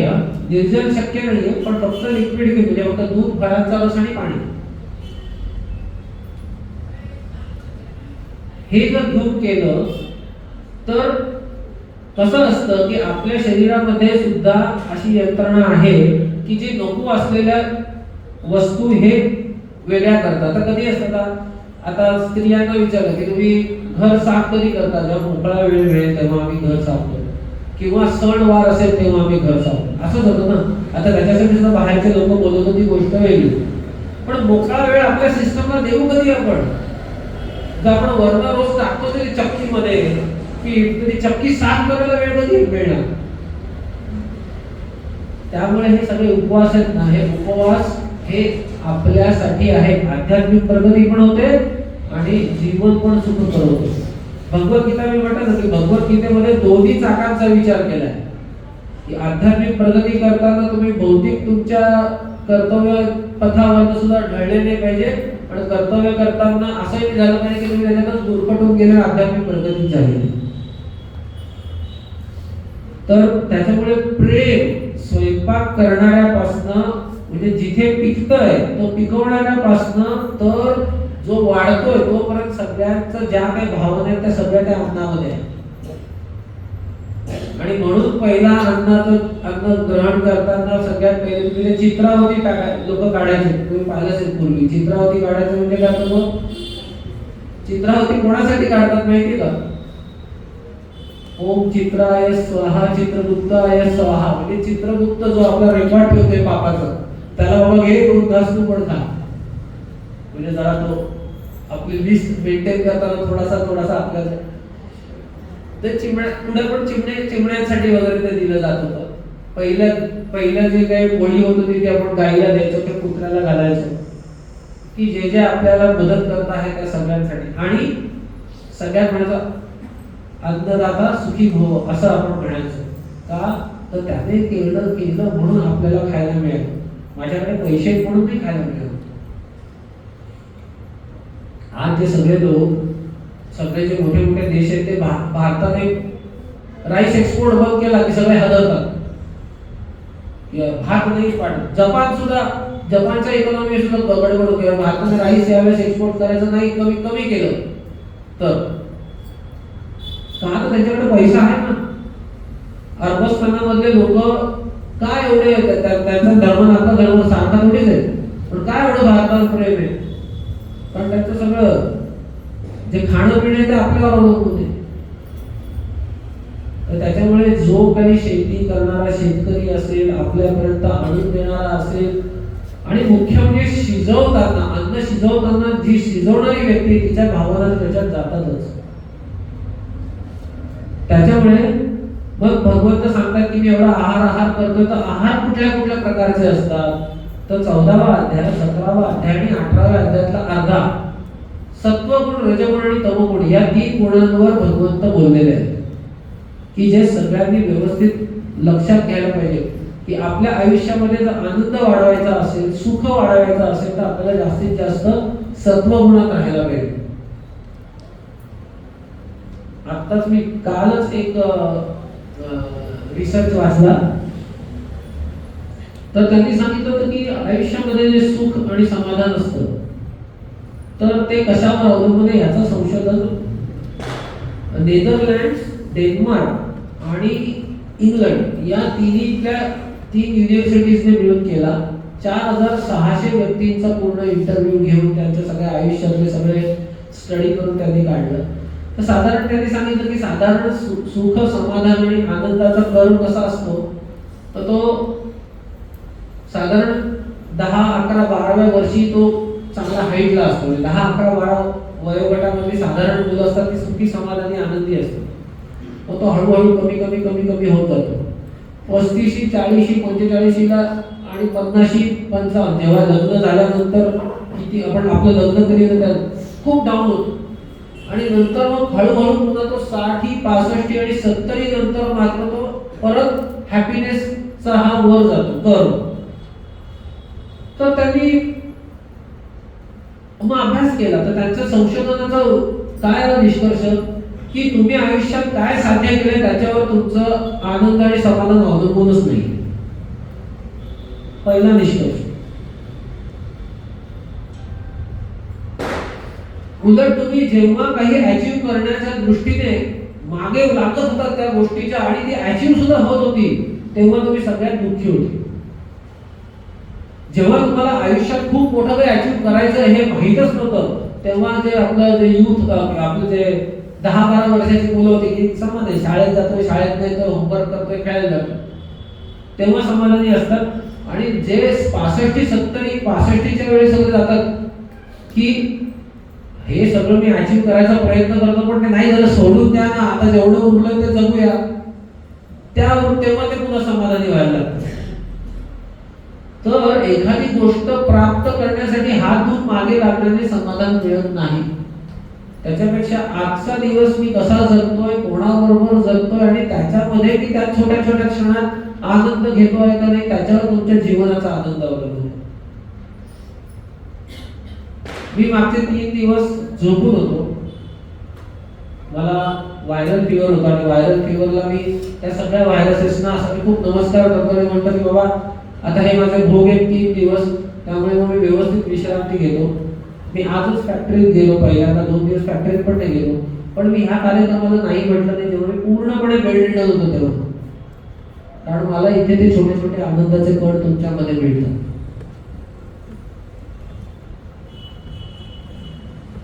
वास्तविक आपण जेव्हा 65ला किंवा 60ला पोहोचतो तेव्हा आपल्याला हेच कळतं की अरे आयुष्यामध्ये काही प्राप्त करण्यापेक्षा मी ते आयुष्य कसं जगलो याच्यावरच माझा खरा आनंद आहे. आणि त्याच्यानंतर मग पुढे जर आपण निरोगी असू तर तसं जगायला लागतो ना, आनंदी राहू शकतो. आणि तेव्हा निरोगी राहण्यासाठी म्हणून आता आहाराचा आपल्याला अभ्यास करायचा जो भगवद्गीतेमध्ये सांगून ठेवलाय. तर त्यांनी काय सांगितलं की सगळं सत्वगुण, रजगुण, तमगुण सगळीकडे ना, तसे अन्नात पण आहे. तर ते मी तुला सांगतो की अन्नामधले सत्वगुण रजोगुण तमोगुण कसे आहेत. तर सात्विक अन्न कसं असतं? आयु सत्व बलारोग्य सुख प्रीति विवर्धनः रस्या स्निग्धा स्थिरा हृद्या आहार सात्विक प्रिया. इथे काय सांगितलेलं आहे की कसं आहे ते अन्न? ते आहे फ्रेश, ताजं आहे अन्न. ते असं शुष्क नाहीये, ज्युसी आहे. त्याच्यामध्ये थोडा स्निग्धता पण आहे. ते परिपूर्ण आहे आणि खाताना ते आनंददायक आहे. जळजळ करणारं किंवा क्लेश देणारं असं नाही. तर त्याने काय प्राप्त होणार आहे? तर माझं आयुष्य, आयु सत्व बल आणि आरोग्य सुख प्रीती सगळे मराठी शब्द आहेत. आयुष्य, आपलं सत्व, बल, आरोग्य, सुख. सुख आणि प्रीतीमध्ये काय फरक आहे? आपण दुसऱ्याला देतो ती प्रीती आणि जे दुसरे आपल्याला देतो ते सुख. विवर्धन म्हणजे नुसतं वर्धन होतं, विवर खूप वाढवतं हे अन्न जे आहे ते. आणि ते काय आहे? ते फ्रेश आहे, ताजं आहे. गरम गरम फुलका डायरेक्ट तव्यावरनं पानात आणि त्याच्यावर तुपाची धार. मग शेजारी साधी कुठली साधी भाजी असली तरी सुद्धा ती एकदम चविष्ट लागते. तर असं अन्न आहे ते आहे सात्विक. आता राजसिक अन्न कुठलं आहे? कट्वाम्ल कटकट्व आम्ल लवणात त्युष्ण कट्वाम्ल लवणात त्युष्ण तीक्ष्ण वृक्ष विदाहिनः आहारा राजसस्येष्टा दुःख शोकामय प्रदा. आता ते अन्न कसलं आहे? खूप तिखट, खूप आंबट, नमकीन, नंतर अतिशय कडू, ड्राय म्हणजे जे खाल्ल्यावर लगेच पाणी प्यावं लागतं असं, जळजळीत असं जे अन्न आहे ते रजोगुणी माणसांना आवडतं. पण त्याने काय होतं?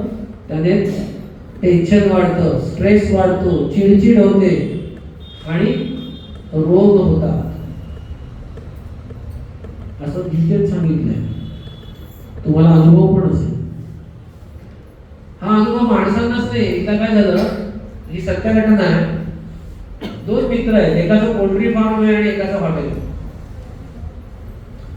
तो हॉटेलवाला मित्र म्हणतो पोल्ट्री फार्म वाल्याला, अरे कितीही केलं ना तरी माझं अन्न उरतं आणि तू कोंबड्यांसाठी अन्न विकत आणतोस. त्यापेक्षा मी जे काय माझं अन्न उरलं मी तुला जर तुझ्या याच्यात टाकलं तर तुझेही पैसे वाचतील आणि मलाही कोणाच्या तरी मुखी लागेल. ते कुठेतरी जमिनीवर फेकून देण्यापेक्षा 15 दिवस चाललं. 15 दिवसानंतर तो पोल्ट्री फार्म वाला भांडायला आला. मग काय झालं? म्हणजे 20% कोंबड्या मेल्याकडे भांडून एकमेकांशी. तर ते जे स्पाइसेस होते ना त्याच्यामध्ये टाकलेले त्या शिजवलेल्या अन्नातले, त्याच्यामध्ये भांडायला लागल्या कोंबड्या आणि त्या भांडून एकमेकांना चोच मारून मेल्या त्या. तर त्यांच्यावर सुद्धा या रजोगुणाचा परिणाम होतो.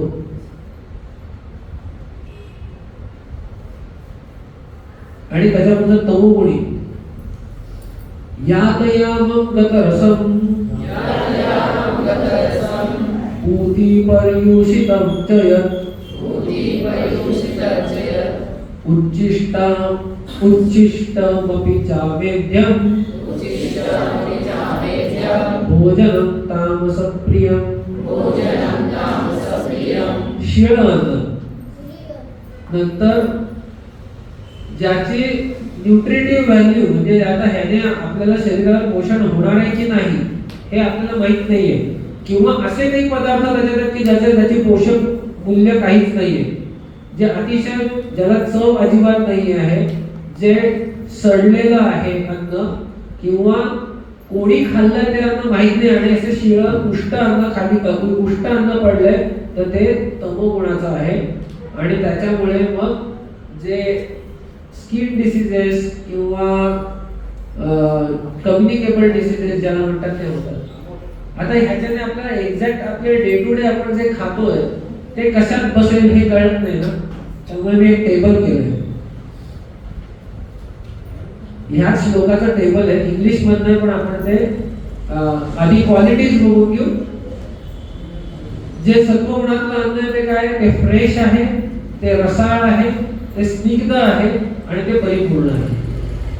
आणि त्याने काय वाढतं, ताकद वाढते, आनंद वाढतो, सॅटिस्फॅक्शन वाढतं, आयुष्य वाढतं आणि आरोग्य वाढतं.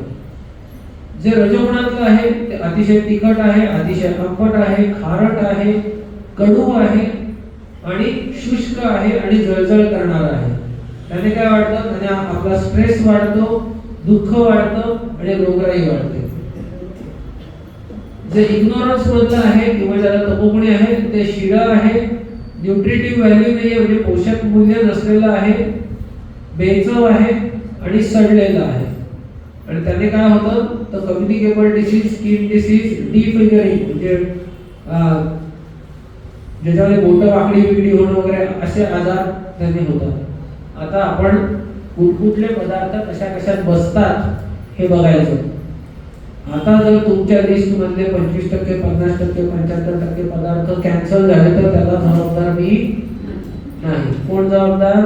गीता. सत्वगुणामध्ये काय, सीझनल फ्रुट्स, कुठल्याही सीझनला सफरचंद खाणं म्हणजे सात्विक नाही. जसं once apple a day keeps doctors away, हे काय नाही कारण ऍपल किती वेळ फ्रीज मध्ये असतं आपल्याला माहित नाही, पण त्याच्यावर असा पेनाचा थर पण असतो आणि ते ऍपल खायचं तर उगाच जे जिथे पिकतं ना ते तिथे खाल्लं सगळ्यात चांगलं. आणि बिया असलेले पदार्थ खायचे, बिया नसलेले सीडलेस खाता खाता तर माणसं सीडलेस व्हायला लागली.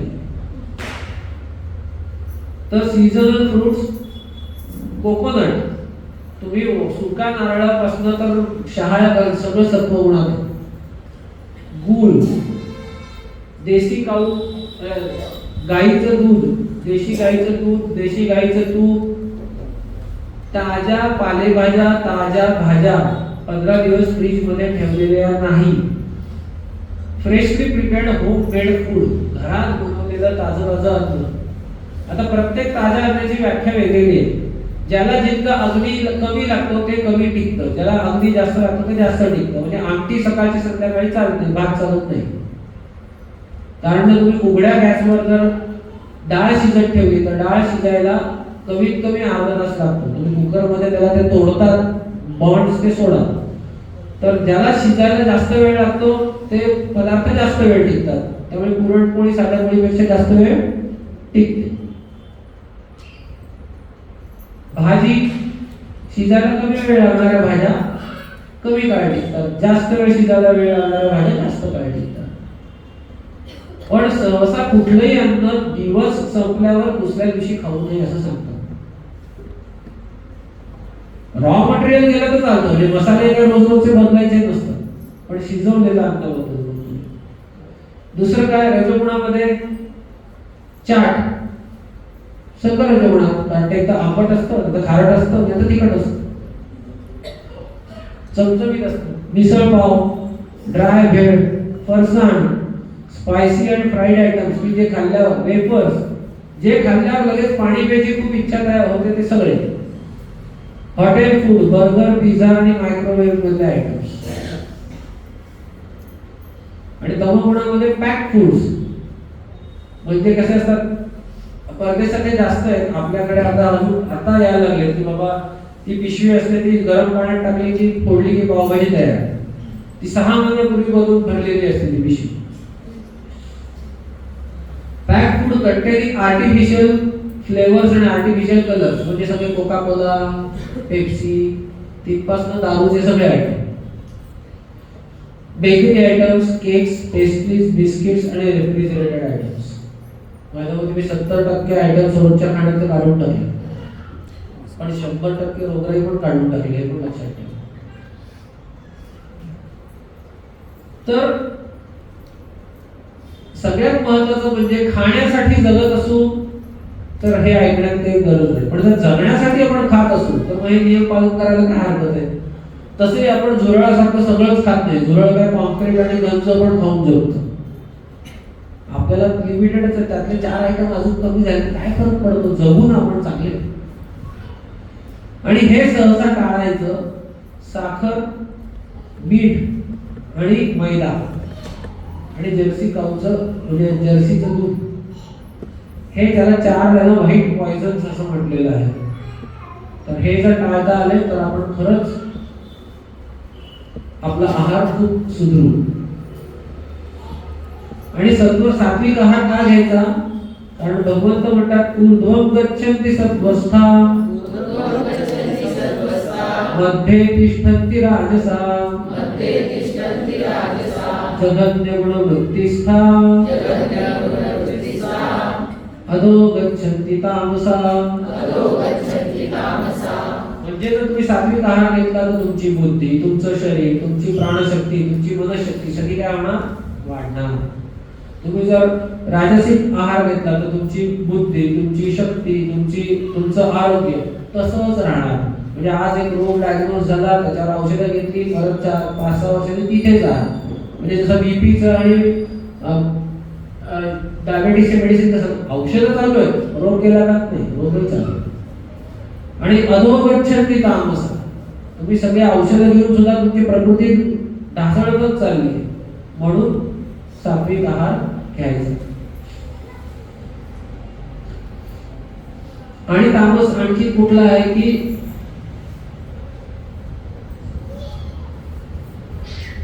ओके, याच्यामध्ये ऍक्च्युअली यज्ञाचं आहे की कुठलाही अन्न जे आहे ते तुम्ही न वाटता जर खाल्लं तर ते सुद्धा तामसिक होतं असं सांगितलं.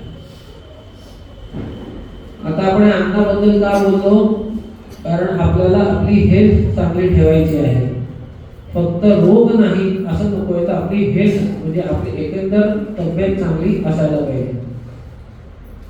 आता हे जाऊ दे, हे मी डॉक्टरसाठी केलं होतं. तर अन्न आपल्याला काय काय देतं, ही स्लाइड फार महत्वाची. अनेक वेळा आपल्या घरामध्ये जुन्या पिढीची लोक जास्त शरीराने मजबूत, आपल्या पिढीतली मध्यम आणि पुढची लेची पेची असतात. आणि तेव्हा पण त्यांच्या वेळेचं अन्न चांगलं होतं, प्रिझर्वेटिव्ह नव्हते त्याच्यामध्ये फवारण्या नव्हत्या, त्यांचं सात्विक होतं अन्न. त्यांच्यावेळी माझे वडील 76 वर्षाचे आहेत, अजूनही फॅक्टरीमध्ये गाडी चालवत येतात, 8 तास काम करतात, परत घरी गेल्यावर काम करतात, परत गावातली कामं करून येतात. तर ते म्हणे आमचं की सात्विक बित्विक असं काही नव्हतं एवढं. आम्ही तर म्हणजे रेशनचे ते डुकरांसाठी खाऊ घातलेले, डुकरांसाठी म्हणून जे गहू होते ते USA ने जे पाठवले होते ते रेशनवर खाऊन आम्ही मोठे झालो. मग आधी ताकद कुठून आली एवढी त्यांच्यामध्ये, एवढं सगळं. तर अन्न आपल्याला 3 गोष्टी देतं. इंद्रियांसाठी चव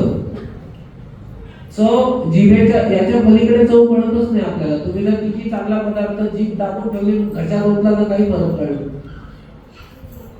तुम्हाला पाणी आणि ते सरबत कळणारच नाही काही वेगळं. ते फक्त हे सगळं जे सगळा खेळ आहे ना, तो चमचमीत, झणझणीत, झटका, तडका फक्त 2 इंचासाठी आहे.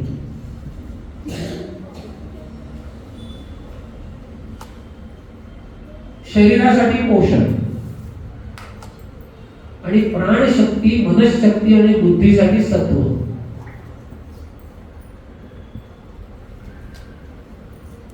यातलं कुठलं सगळ्यात महत्वाचं सांग.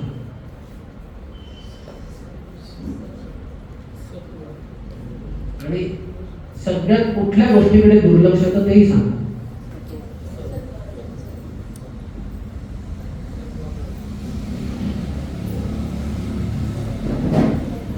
कारण ते ज्या खेडेगावात राहत होते माझे वडील, त्याच्यामुळे आम्ही सकाळ संध्याकाळ प्रसादच खायचो. म्हणजे ते झाडावर चढायचे, फणसाला नाक लावायचे, फणस पिकला असेल तर घ्यायचा, काढायचा, तिथल्या शेजारच्या मंदिरात फोडायचा, 2 गरे त्या देवाला दाखवायचे, उरलेले ते 4 गडी आणि हे 2 भाऊ, झाले रोजचा आहार, नाश्ता संपला. हे असे लहानाचे मोठे झाले, त्यांना कुठला रोग लागणार आहे, काय होणार आहे? तर पूर्वीचे लोक, आणि बाहेर हॉटेलिंग नाही, मुख्य म्हणजे सगळं घरातच. त्यामुळे जे वाईट होतं ते त्याचा संपर्क झाला नाही. त्यामुळे त्यातले पोषण, आता आपण जे खातो त्याच्यावर पोषण व्हॅल्यू लिहिलेले असतात की प्रोटीन्स इतके, कार्बोहायड्रेट्स इतके, ट्रान्स फॅट नाही. अरे पण आपल्या शरीरात एवढी पचवायची ताकद आहे का? ते तसंच वाहून जातं. तर त्यामुळे अन्न खाताना कधीही याच्या पुढे त्याच्यात सत्व किती आहे हे शोधा. आणि सत्व शोधण्याचा सगळ्यात महत्त्वाचा क्रायटेरिया म्हणजे अन्न बनवणाऱ्याची भावना काय आहे. जे अन्न बनवणाऱ्याची भावना तुम्हाला माहित नाही, खाऊ नका. कित्येक लोक परान्न वर्ज करतात. ज्यांना खूप आध्यात्मिक प्रगती करायची ते परान्न वर्ज करतात. का करतात? भास मारायला नाही, मी नाही खात, मी माझं चित्र नाही, कारण ते इतकं सेन्सिटिव्ह आहे. आणि इथेच प्रसादाचं महत्व आहे. लोक म्हणतात ना प्रसाद असं काय, नुसती प्लेट देवापुढे ठेवली आणि परत काढून घेतली, एक खण नाही कमी झाला, काय फरक पडला त्याच्यात? सत्व वाढलं. आणि सत्व वाढल्याने जो काही चांगला परिणाम होणार आहे तो तुम्हाला नंतर कालांतराने दिसणार आहे. त्याला पण भाग्य लागतं ना सात्विक फूड खायला सुद्धा. लोक प्रसाद म्हणतात, लोक म्हणून म्हणणारे पण लोक. आणि मग तुम्ही सत्यनारायणाची कथा वाचली, सत्यनारायणाची कथा म्हणजे काय आहे ऍक्च्युली, की त्यांनी फक्त एक उदाहरण दाखल दिलेलं आहे. पण असं खरंच आपल्या आयुष्यात घडतं. आपण जर सात्विक अन्नाला नाही म्हटलं ना तर हळूहळू तुम्हाला तुमच्या आयुष्यामध्ये त्याचे त्रास भोगावेच लागणार.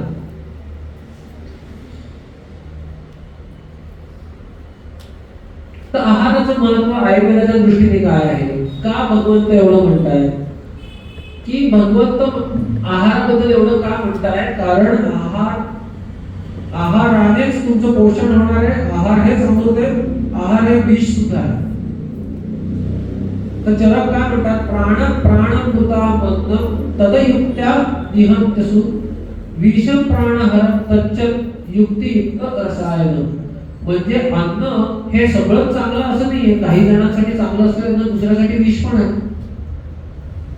एका लहान मूल जे वाढतं आहे त्याने 4 रसगुल्ले खाल्ले, त्याला काही होणार नाही. एक डायबेटिक आहे, त्याने 4 रसगुल्ले खाल्ले तर काय करावं लागेल? तर अन्न चांगलं, हे अन्न चांगलं नाही, हे अन्न वाईट असं नाहीये. ते कोणाला कधी किती खायचं हा युक्ती तुम्हाला वापरता आली पाहिजे. म्हणून आपल्या शास्त्रात सांगितलंय अन्न हे पूर्ण ब्रह्म. आणि म्हणून आपण म्हणतो वदती कवळ घेता नाम घ्या श्रीहरीचे, सहजा होऊन होते नाम घेता पुकारचे, जीवन करी जीवित्वा. अन्न हे पूर्ण ब्रह्म, उदर भरण नोहे जाणीचे यज्ञ कर्म. आतापर्यंत सर्व श्लोकांमध्ये सांगितलं ते रामदास स्वामींनी एका श्लोकामध्ये सांगितलं की हे यज्ञ कर्म आहे. भगवंत 4 श्लोकांमध्ये यज्ञ यज्ञ यज्ञ म्हणतात की अन्न खातोय ते यज्ञ कर्म आहे म्हणून.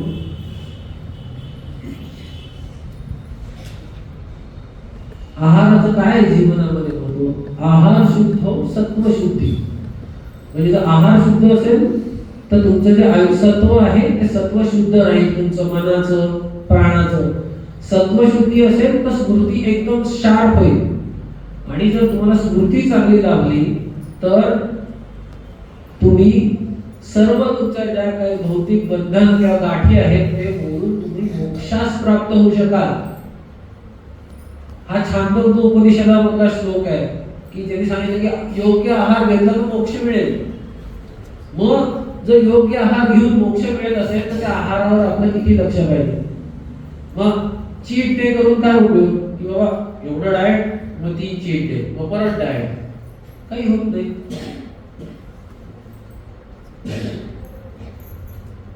ह्याचा श्लोकाचा अर्थ आहे तर मला ह्या आहाराबद्दल बोलायचं कारण एवढंच आहे की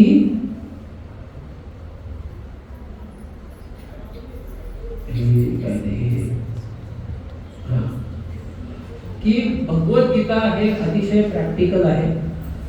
भगवद्गीता आयुष्यात पालन करणं हे संकट नाही आहे, तर तो आनंद आहे. आणि आता जर तुम्हाला थोडंसं काही जोपर्यंत सवयी बदलेपर्यंत थोडंसं त्रासदायक जरी वाटलं तरी भगवद्गीतेतच सांगितलं आहे की जे सात्विक सुख असतं ते पहिल्यांदा विषयासमान असतं, पण नंतर अमृतासमान असतं. जे राजसिक सुख आहे ते पहिल्यांदा अमृतासमान असतं, पण नंतर त्याचे फल मात्र विषयासमान असतं. आणि जे तामसिक सुख आहे ते सावळा गुंतळ असतो, ते आधी काही नसतं नंतरही काही नसतं. तर त्यामुळे तुम्ही इथे आलात, तुम्ही इतका आयुष्यातला वेळ तुम्ही दिला, तर ही तुमच्या जीवनामधली एक दैवी योजना आहे असं समजा. किती जण आहेत नाशिक रोड मध्ये, पण तुम्हीच कसे एवढा वेळ काढून येऊ शकले? तर तुमच्या जीवनामध्ये सुद्धा भगवंत दैनंदिन जीवनामध्ये सुद्धा काहीतरी इंटरफिअर करत असतात. ते परमात्मा बघून आपल्या हृदयाच्या जवळ बसून आपल्याला मार्गदर्शन करत असतात. तर तुम्ही इथे आलात त्याबद्दल तुमचे खूप खूप आभार. तुम्ही इथे गीता कोर्स जो केला, ॲडव्हान्स गीता कोर्स केला, त्याबद्दल तुमचे खूप खूप आभार. मला असं वाटतं संस्थेच्या वतीने की तुम्हाला नक्कीच या दिवसांमध्ये तुम्ही जे काही वेळ घातला आहे तर त्यामध्ये तुम्हाला नक्कीच काहीतरी ज्ञान प्राप्त झालं असेल, किंवा काही अशा 4 गोष्टी कळल्या असतील की ज्या आधी कधी तुम्ही ऐकल्या नाही किंवा एवढ्या गांभीर्याने घेतल्या नाही. तर ABCD हे जे 4 आहेत, तर A फॉर काय? असोसिएशन म्हणजे सत्संग, B फॉर बुक रिडिंग किंवा तत्वज्ञान, C फॉर चॅन्टिंग आणि D फॉर डाएट. हे 4 स्तंभ आहेत आपल्याला जर आध्यात्मिक किंवा इव्हन भौतिक जीवनामध्ये सुद्धा यशस्वी होण्यासाठी तुम्ही कोणाबरोबर संगत करता ते महत्वाचं आहे. आता जेल रोडवर जेल पण आहे, तिथे संगती एकदम वेगळ्या आहे. तिथे एखादा चुकून चांगला माणूस गेला तरी कट्टर गुन्हेगार मधूनच बाहेर पडतो, कारण संगतच तशी असते. तर कोणाची संगत करता? The man is known by the company he keeps. नंतर तुम्ही जे करता आहे ते जाणून बुजून करणं आणि असंच करणं, याच्यामध्ये फरक पडतो. त्यामुळे जे काय करता ते जाणून करा. जिथे कुठे तुम्हाला प्रश्न पडतील ते नक्की हात वर करून विचारा. प्रत्येक प्रवचनाच्या मागे मी इस्कॉनमध्ये यायचं सगळ्यात महत्त्वाचं वैशिष्ट्य असं होतं की मी पहिल्यांदा एक प्रवचन ऐकली की जिथे एनी क्वेश्चन्स म्हणून नंतर विचारतात. आणि भरपूर प्रश्न विचारायचो तेव्हा मी किती सेकंड इयर MBBS ला होतो, पण कोणी मला म्हटलं त्या बस झालं बस किंवा पुढच्या वेळेस येऊ नको असं कोणी म्हटलं नाही. तर चपला फक्त बाहेर काढून या, मेंदू आतमध्ये घेऊन या, तर त्या मेंदूत आम्ही काहीतरी टाकू शकतो आणि आपलं जीवन व्यवस्थित होईल. तर बुक रिडिंग, चॅन्टिंग, कलियुगामध्ये आता चॅन्टिंग वर तुम्ही अख्खं प्रवचन ऐकलंय, त्याच्याबद्दल परत सांगायला नको. पण संत तुकाराम महाराज म्हणतात, नाम संकीर्तन साधन पैसोपे, जळतील पापे जन्मांतरीचे, न लगे सायास जावे वनांतरा, सुखी येतो घरा नारायण. तर ते नाम संकीर्तन आहे, ती पद्धत ही कलियुगासाठी अतिशय योग्य आहे. आपल्याला जे काय आयुर्मान दिलेलं आहे त्यासाठी तेवढ्याच काळामध्ये प्रगती साध्य करायची असेल तर नामाशिवाय पर्याय नाहीये. आणि ते सगळं साध्य करण्यासाठी शरीराने साथ द्यायला पाहिजे. तर प्रसादाचं सेवन केल्याशिवाय पर्याय नाहीये. तर खूप खूप धन्यवाद मला इथे बोलायची संधी प्राप्त झाल्याबद्दल. पुढचा कार्यक्रम जो आहे तो कोणाला काही प्रश्न आहेत का?